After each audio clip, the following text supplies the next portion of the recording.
Accountancy accountancy और accountancy तुम्हें डरा रही है क्या? तुम डर रहे हो क्या? कोई बात नहीं, मैं हूं ना, मैं बताती हूँ कैसे पढ़ना। सबसे पहले you have to do a lot of practice in accounts, क्योंकि maths and accounts require practice. ठीक है, सबसे पहले प्रैक्टिस चाहिए, लेकिन प्रैक्टिस भी कैसे करे दीदी, कुछ नहीं आता। तो कॉन्सेप्ट समझो चीजों के। सबसे पहले, अभी भी बहुत देर नहीं हुई है, you have to understand the concept behind everything, क्योंकि accountancy is the easiest subject I no.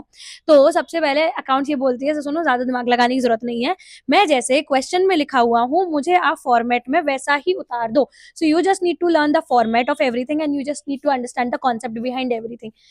कुछ मेजर कॉन्सेप्ट्स हैं जो मैं बता देती हूँ। That is like the treatment of goodwill in each and every chapter in like first book, it's very compulsory.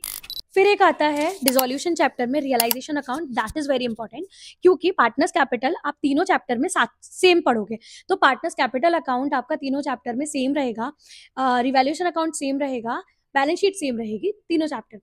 But the thing is, आपको dissolution में एक से अलग चीज है कि मतलब आपको रियलाइजेशन अकाउंट बनाना पड़ेगा, तो आप उसका रियलाइजेशन अकाउंट सिर्फ पढ़ लेना, उसमें पार्टनर्स कैपिटल वगैरह पढ़ने की जरूरत नहीं है।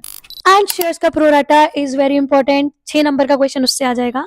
एंड डिवेंचर से 3-4 नंबर का आ जाएगा।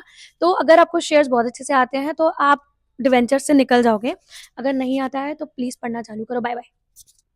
और सुनो, सब्सक्राइब कर देना।